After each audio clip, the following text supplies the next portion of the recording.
In an Edmonton schoolyard, 10-year-old Giselle Lavallee is battling the dark side. She and her friends are shooting cards from the hottest movie in 1980, The Empire Strikes Back. Suddenly, they hear that a real-life action hero is just blocks away. This kid came running so fast, it was almost as if bees were chasing him. He told us Wayne Gretzky was nearby signing autographs. We all jammed ourselves inside. I think I said hi and thanks. We were all kind of stunned. I couldn't believe I'd met my hockey hero.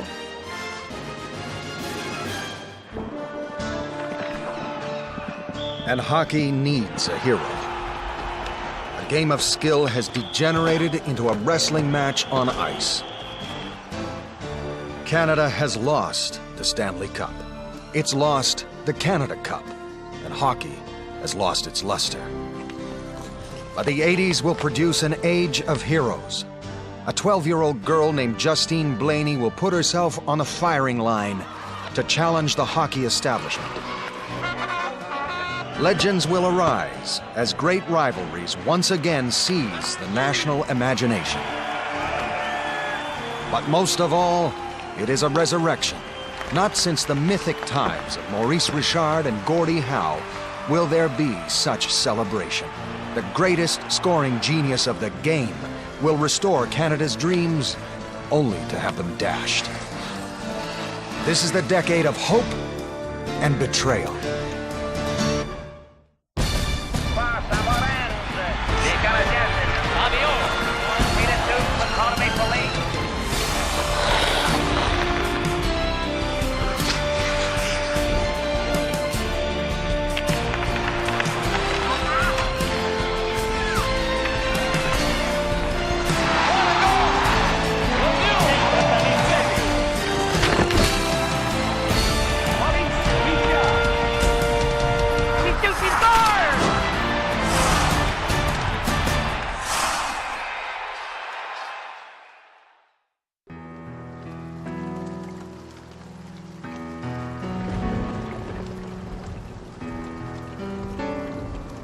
In the early 1980s, Canadians are in a sour, cynical mood.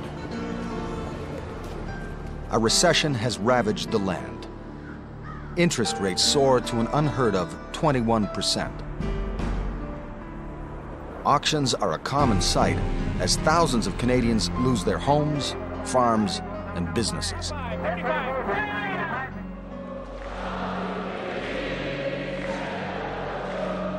Quebec is in the aftershock of a referendum on sovereignty. The West is seething from the hated national energy policy.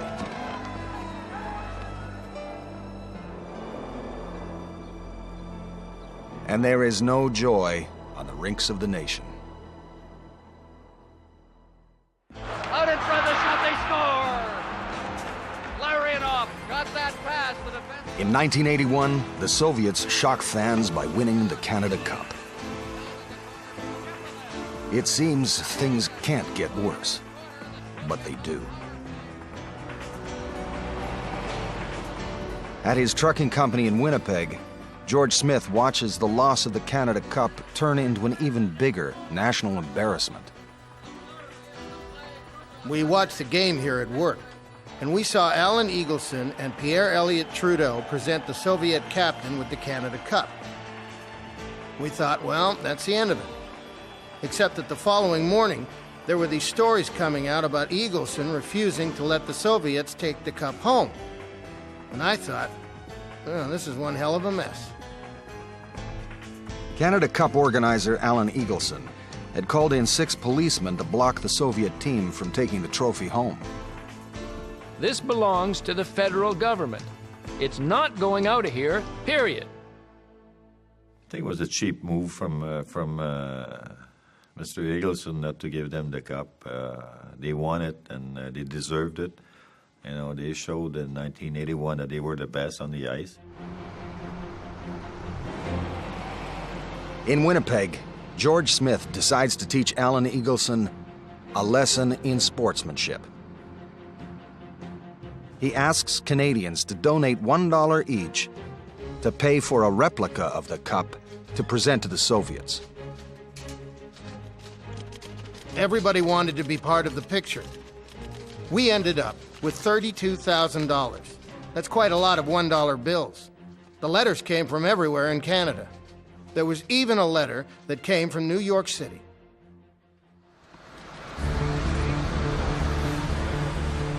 Smith's cup is barely out of the mold at the foundry when Eagleson tries to stop it. There's threatening talk of lawsuits. Smith even receives a visit from the RCMP.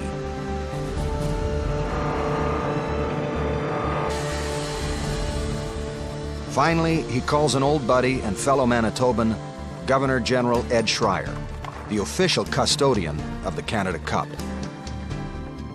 So, I called Eddie and said, "Look, what's with this nonsense?" And Eddie said, "It's nothing. Neither of you have the real trophy. I'm the only one who has it, and it's still in my office." Well, the Mounties backed off, Hockey Canada backed off, and everything went peaches and cream after that. Let's put our hands on it. Whoa!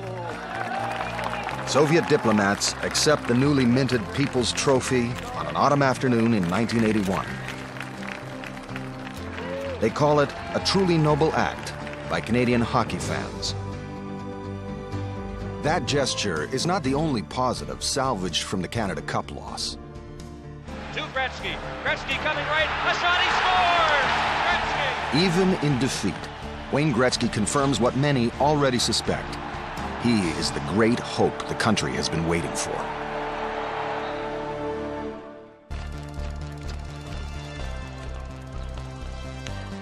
Wayne Gretzky is part of the Canadian Family Album. From the age of 2, every aspect of his life is exposed and scrutinized. When Peter Zosky interviews him in 1973, he's just 13 years old, but already a national celebrity. Have you ever been hurt, Wayne? Yes, I had my 3 front teeth knocked out in a game. Were those baby teeth or No, seconds. already the mark of a seasoned hockey player, eh? He's perfect. A family boy, polite, clean-cut, classic Canadiana. My last 6 or 7 years, I've always had a lot of attention through minor hockey and that. And I don't find it any different than it has been before. There's a little more publicity. And I just try to take it in stride. I don't try to fight it. And it works out well. Wayne, anyway, was the answer to whatever it was that people had on their brain about deteriorating Canadian skill level. He was the messiah. This guy came in and showed that he could stick handle and pass with the best, and in fact, better than any of them. So he gave us a great sense of, oh, good, whew, he's from Canada, we're okay. By the time he makes it to the NHL, Gretzky is a virtuoso, the Mozart of the game. He happened to be the man whose intelligence, if I could use the term from physics, vibrated at exactly the speed of a hockey game, which is why he could play it. It was like an instrument. He seems to do nothing. He seems to vanish. Right? This is what they all say. He vanishes. But he just goes in the peripheral vision of other people. He just goes where the game is going to go.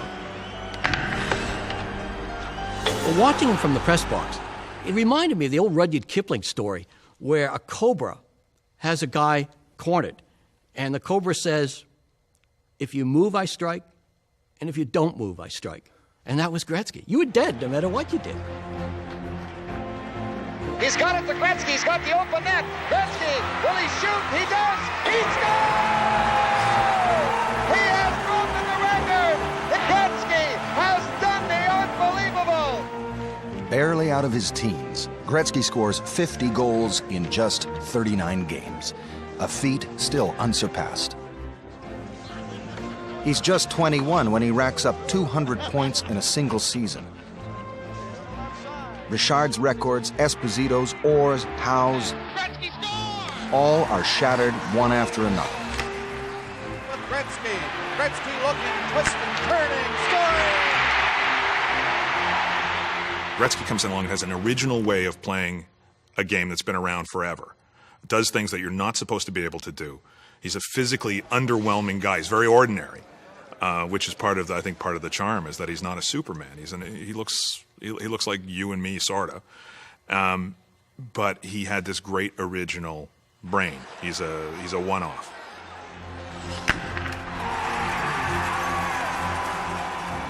Trophy after trophy, Gretzky's name is on it. In 1979, his name is also on the longest contract in NHL history. A 21-year deal with Edmonton Oilers owner Peter Pocklington. Gretzky is so valuable, he skates with his own bodyguard, a tough guy named Dave Semenko. Shove it down. Players knew that if you ran Gretzky, you'd answer to Semenko. So there was a built-in safeguard. You know, if you were feeling suicidal, go ahead, take a run at Gretzky. But Semenko was going to get you. Maybe not tonight, but before the season was out, one way or another, in the parking lot if he had to.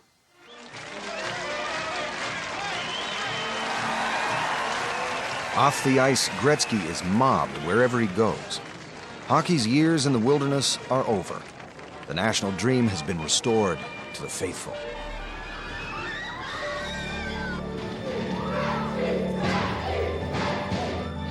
Oh my God!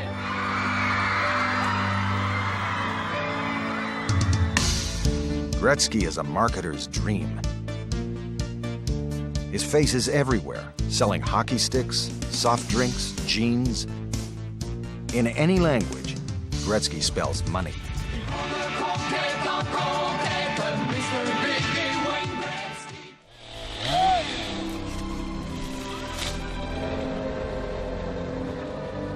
The Gretzky effect triggers a national resurgence in hockey. In remote Milltown, Newfoundland, people have been skating outdoors for 100 years. But now, Gretzky fever has blown in, and these future number 99s need their own ice palace. The local school teacher, Jack Harrington, spearheads a community rink raising, and Greenwood Gardens is born. The kids worship Gretzky. When we were growing up in the 50s and 60s, we wanted a Canadiens jersey, but in the 80s it was Gretzky, Gretzky, Gretzky. They would try to skate around the ice very similar to the way Wayne skated. It wasn't just in our community. It was throughout Newfoundland, throughout Canada, and throughout North America and the world.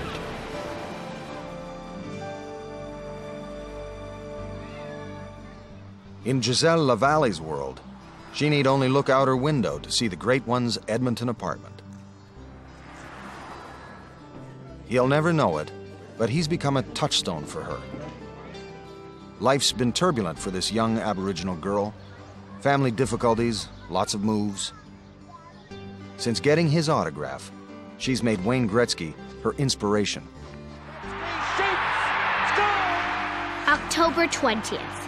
The Great One came through in a dramatic way. Gretzky was mobbed by his teammates. It was great. Armed with a cheap stick from Woolco, Giselle endures the taunts and teasing of her teammates to play street hockey, Gretzky style. I'm the only girl playing street hockey in a neighborhood of boys. I tried to emulate Wayne's style of hockey. Unselfish and smart, a real team player with a strong work ethic and a lot of passion. Everyone in Edmonton has lived through a few hard years, but the recession is lifting. Now, Giselle Lavalle and the whole city will be swept along in one of hockey's most glorious decades.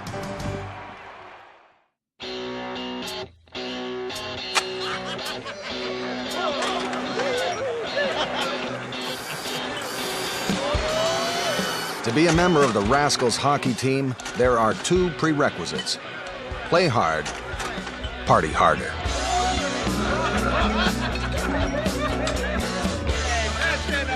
Jay Peacock and his fellow meatpacking teammates at the Gainers plant in Edmonton are devoted to both causes, They love the game, they love their fun, and in 1984, they love their Oilers. Like everyone in Edmonton, they're riding the wave of a dynasty in the making. Yeah, the city was rocking when the Oilers were rolling. Everything stopped for those games. Local hockey tournaments were canceled, meetings were called off so people could watch the Oilers play. And the city exploded when they won the Stanley Cup.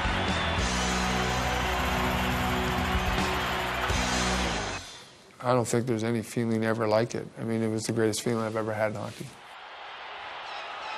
So the only thing that I can compare it to would be the moment that your child is born. It's something you hold on to forever. It's a love that never goes away. It's love forever. And when you win that Stanley Cup the first time, it's a love that never goes away.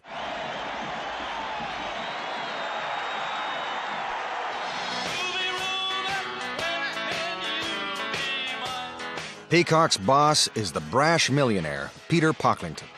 In 1977, he sold a vintage Rolls-Royce, his wife's 12-carat diamond ring, and a Renoir to buy a hockey team. I've always believed in going after mountains, and after climbing to the top of one, I see one that's bigger. So anything is possible to a man who believes, and I believe. Peter was the perfect guy for Alberta, especially in that moment. The kind of gung-ho, independent entrepreneur. Well, sort of independent. He wasn't quite as independent as he made out. But the idea that I'm a businessman and I'm doing this on my own and I'm gonna carve this thing out of this city and I'm gonna make this franchise work and we're gonna win Stanley Cups here in Edmonton, and isn't that great? That was the perfect Alberta thing, the kind of Alberta in your face to everybody else. Jay Peacock spends his days toiling on the kill floor at Gainers, one of Pocklington's enterprises. It's hard, brutal work, but occasionally there are perks. When the Oilers win the Stanley Cup, Pocklington delivers it to the Gainers' lunchroom. My buddy got his picture taken. It was an amazing experience. Nobody ever dared dream they would see the Stanley Cup in their lifetime.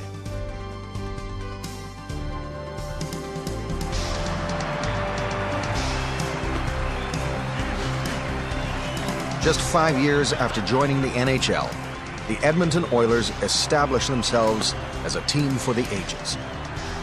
Gretzky anchors one of the most dynamic squads in hockey history. Mark Messier, Paul Caulfield, Jari Kurri, all future Hall of Famers who weave pure magic on the ice. They rule the sports press. Films are made about them. Their stories fill a dozen books. They are the century's last great dynasty. But Edmonton has another team destined for greatness and is one of the most remarkable stories in Canadian women's hockey. Shirley Cameron is a farm girl from Bonnyville, Alberta, who's got big dreams. She's determined to be a hockey player, and more than that, to be one of the best in Canada.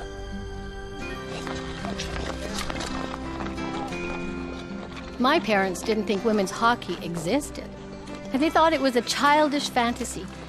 But that didn't stop me. We played in this small area in between the 3 farms where the 3 Cameron families lived. And we would gather all the time at the slough, and we would play hockey every single night in the winter, and on Saturdays and Sundays.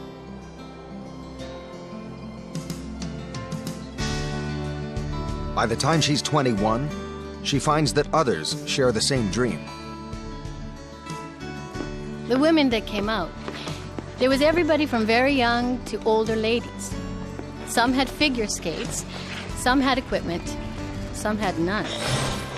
We basically spent the first year just learning how to play. The Edmonton Chimos may have had a ragged start, but they catch on fast. They're tough and they're quick. And by 1975, they're the best in Alberta women's hockey. Shirley Cameron is the pint-sized dynamo who rules the rink as their captain. We ran out of women's teams who we could compete against, so we had to play against men's old-timers teams. People came out to see us. They cheered for us over them. It was great fun. But it wasn't enough. Cameron gets a job as a postal worker, and at the age of 29, wonders if she'll ever get the chance to play against the best in women's hockey. Then, in 1982, the opportunity she's been waiting for, the first ever Women's National Championship. The tournament is in Brantford, Ontario, the home of Wayne Gretzky, and Shirley Cameron is desperate to go with the Edmonton Chimos. My bosses weren't keen on giving me the time off, so I called in sick. If any of my male colleagues were playing in a national championship, it would have been a huge deal. Sure, I may not have a job when I get back, but this was too important to pass up.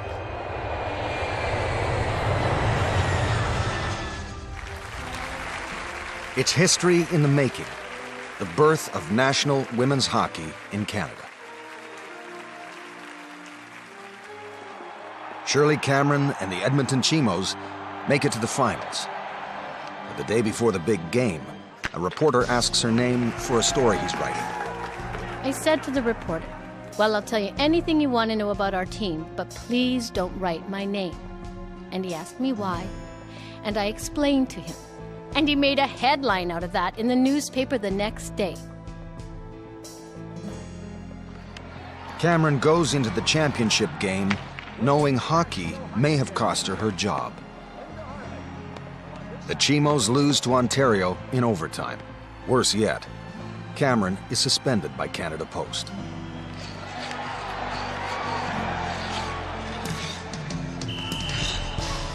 But national women's hockey is here to stay. And Shirley Cameron will be back. 2 years later, she leads the Edmonton Chimos to victory in the championship. There was no stopping you this time? Not this time, no. We weren't going to be routing us up again, no way. Cameron is the series' top scorer and its most valuable player. And this time, Canada Post gives her the time off. As player and then coach, she'll take the Chimos to the national championship an astonishing 16 times. Her contributions as a player and a mentor to the future stars of the game are legendary. In the story of women's hockey, Shirley Cameron is one of the pioneers.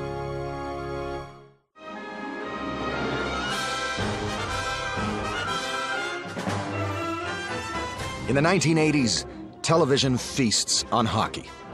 NHL tonight. It's the era of the big mouth pundits and hockey soap operas in prime time. Historic rivalries are matched by fierce new ones, fought out on Saturday night television. In the West, the Calgary Flames and the Edmonton Oilers divide the province as they battle for the hearts of Albertans. But the most legendary feud of the decade pits Montreal against Quebec City. Spare goaltenders, everybody's on there now, and the melee starts. Whenever the Canadians and the Quebec Nordiques play, it's war on ice. Well, Chuck, and there's a pileup down there that is dangerous. Good Friday, 1984. Quebec's two beloved teams are in a no-holds-barred fight. Here they go again. Going at it over there. Somebody's hurt down there now. The game is suspended, and everyone's sent off to cool down. Then, This is bad blood. Oh, here she goes again. the brawl goes on for an hour. 198 penalty minutes are handed out, and 10 players are thrown out of the game. It's remembered as the Good Friday Massacre. But it was crazy series against the Nordiques. Every game that we play against them was like going to war. You know, and you didn't want to go to. You don't want to go to war. You know, but you had no choice. That's for the Nordics. In a province that considers hockey a religion, the rivalry has shades of David and Goliath. The Canadians have their backs against the wall now. The Montreal Canadiens had just won 6 Stanley Cups in the 1970s. They'd been the league's dominant team, led by its biggest star, Guy Lafleur.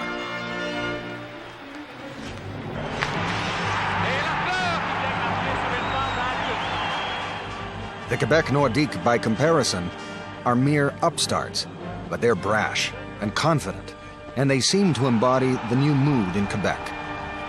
It's no accident that their colors are the blue and white of the Quebec flag, and their uniform boasts the fleur-de-lis.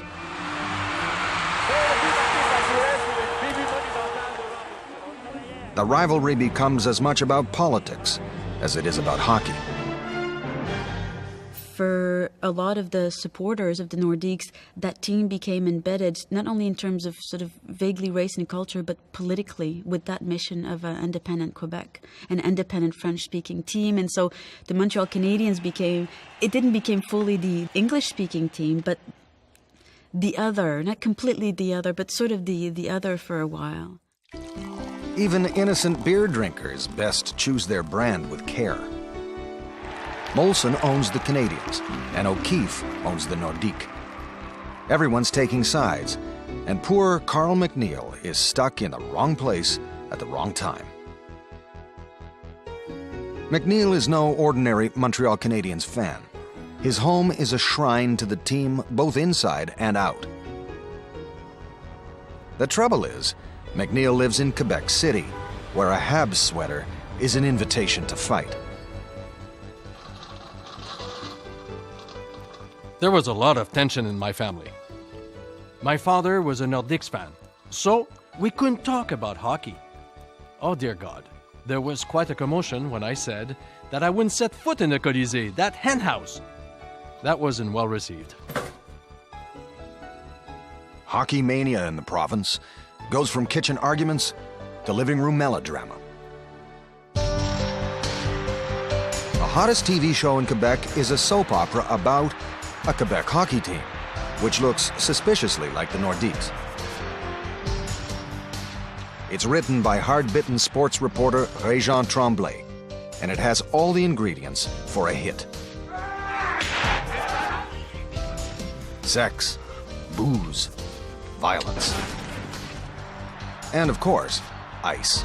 Lance et compte. He shoots, he scores. Has Quebecers mesmerized.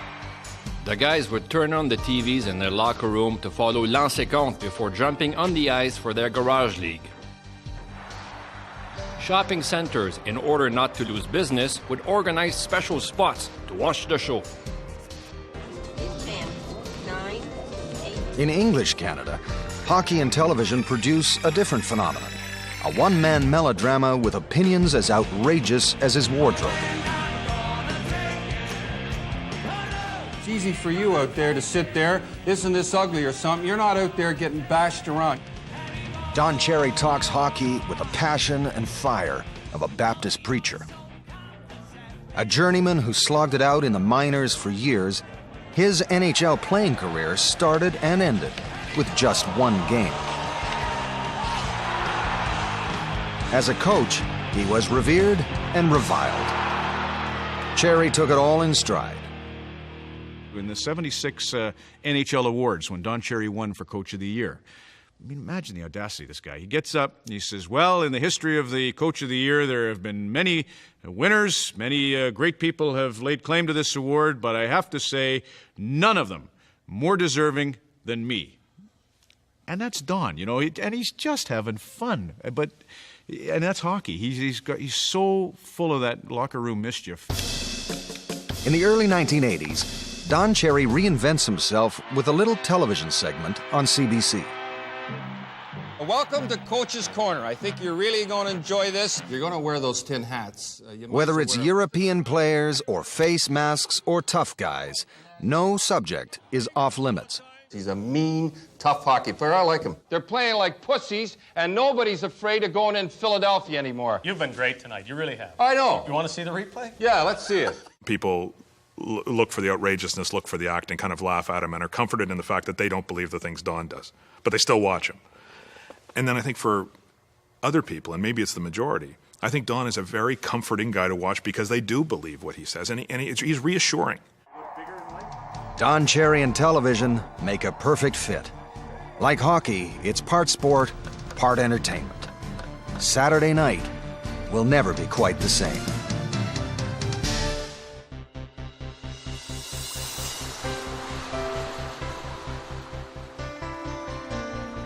A year after meeting her hockey hero Wayne Gretzky, Giselle Lavallee moves to Sault Ste. Marie. The first thing she does is sign up for power skating class. No girl in the association's 50-year history has ever tried it before. She takes to the ice on skates 2 sizes too big. Sure, the boys teased me, but I didn't care.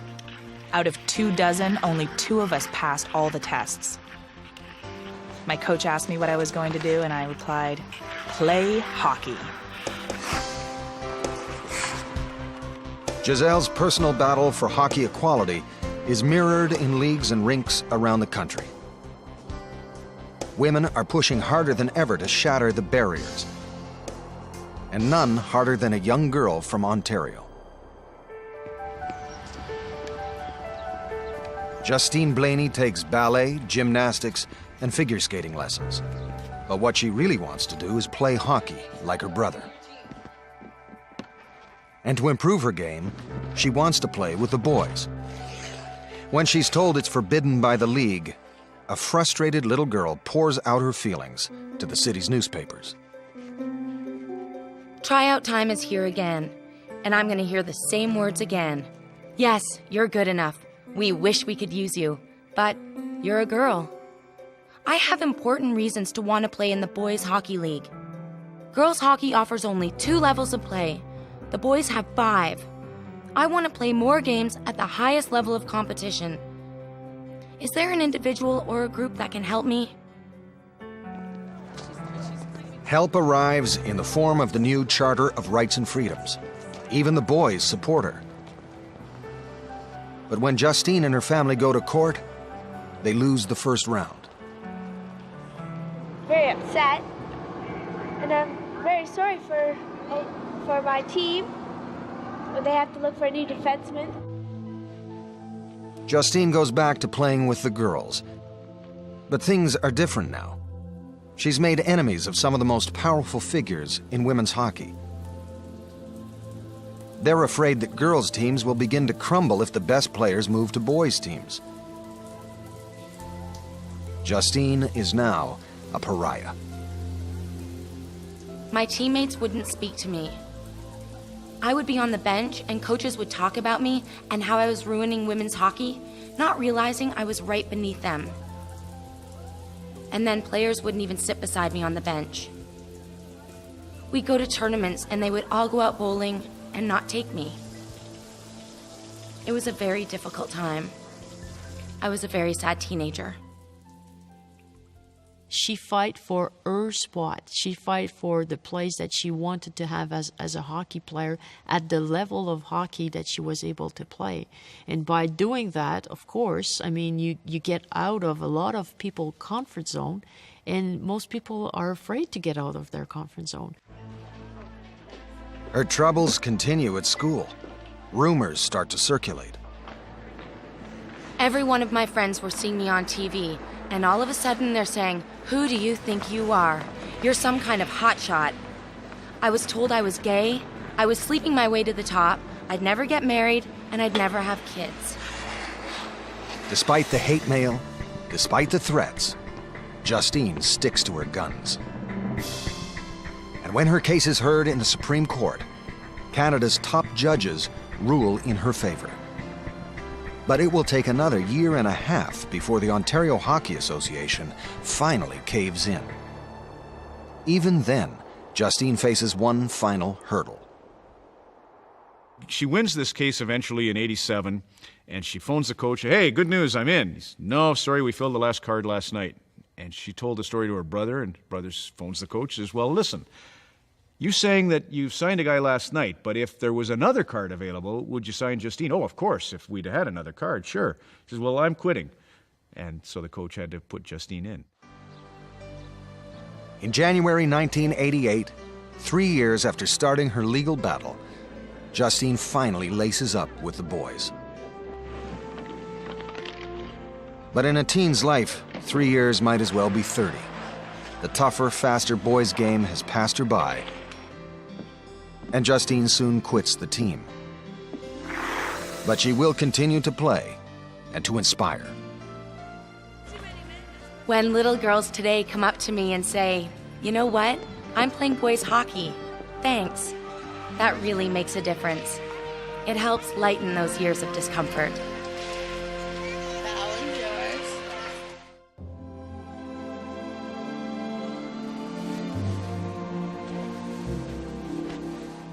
In the summer of 1988, Canadians are anticipating one of the biggest events of the year. It doesn't involve skates, sticks, or Stanley Cups. Instead, they're getting ready to watch an American actress marry Canada's greatest hockey player. It's the next best thing to a royal wedding.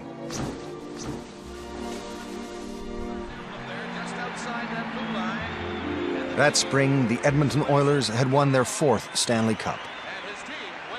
But there are signs the dynasty is crumbling.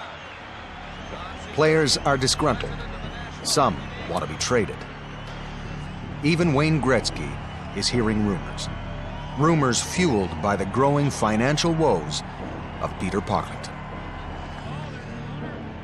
Everything is going sour for the man who'd brought NHL hockey to Edmonton. Bad investments leave him in a sea of red ink. To make matters worse, a 6-month strike at his Gainers meatpacking plant ends in broken heads and a bitter union.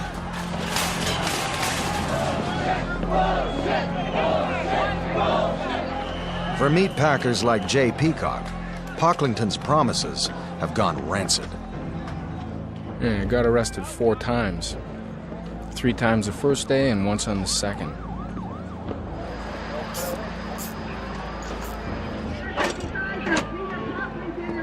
With his popularity dissolving and his debts mounting, Pocklington quietly looks at ways of unloading his possessions, including the jewel of his empire.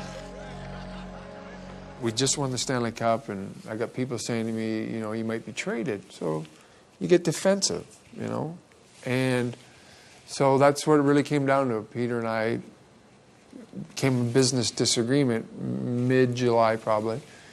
And I knew I was probably going to be traded at that point. Throughout the summer, Pocklington secretly peddles his prize to interested buyers. Word doesn't get out because Canadians are distracted by talk of free trade with the U.S. and a fairy tale wedding. Nearly 10,000 people crowd Edmonton's Jasper Avenue on a hot July day to see the marriage of Wayne Gretzky and actress Janet Jones. Hockey weds Hollywood. The city goes all out. Guests include celebrities, teammates, and politicians.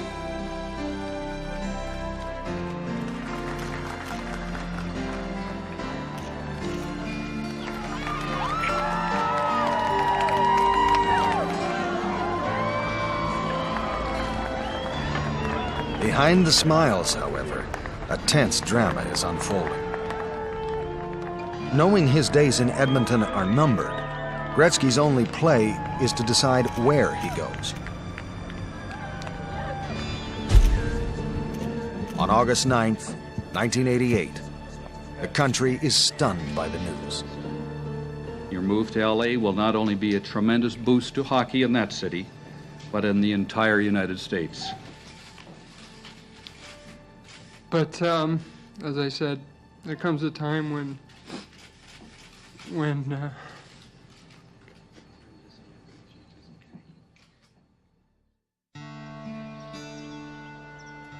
For Giselle Lavallee, like millions of Canadians, the sale of the Great One is a bombshell. My jaw dropped to the floor. I still can't believe it. I grew up with him and now he's gone. When Gretzky was sold to the Los Angeles Kings by Peter Pocklington, obviously the initial reaction was, there goes our birthright, there goes our genius from Brantford, Ontario, from a great hockey town being sold to Hollywood. What a terrible thing. Gretzky going to Los Angeles created the illusion that hockey was portable, that you could take hockey anywhere and sell it, that it didn't have to have any roots, that you could sell it to people who had never seen ice, who had never played the game, and who had no connection and didn't know who Foster Hewitt was. Hockey is about to go in new directions. Giselle Lavalle will also move on. She'll be the first in her family to go to university, graduating with a master's degree. Her work will take her to Saskatchewan, fighting for First Nations justice. And she'll work with Aboriginal kids playing the game, Gretzky style. I love hockey. I love playing it. I've always said I'd keep playing until I was a grandmother or my knees gave out. It's the human struggle at the most primal level. There's someone in your way trying to stop you from literally achieving your goal, the net.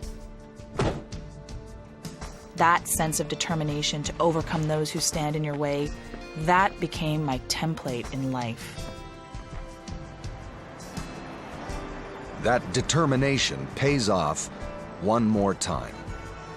The autograph she got as a child disappeared long ago, but another opportunity presents itself at Gretzky's restaurant in Toronto.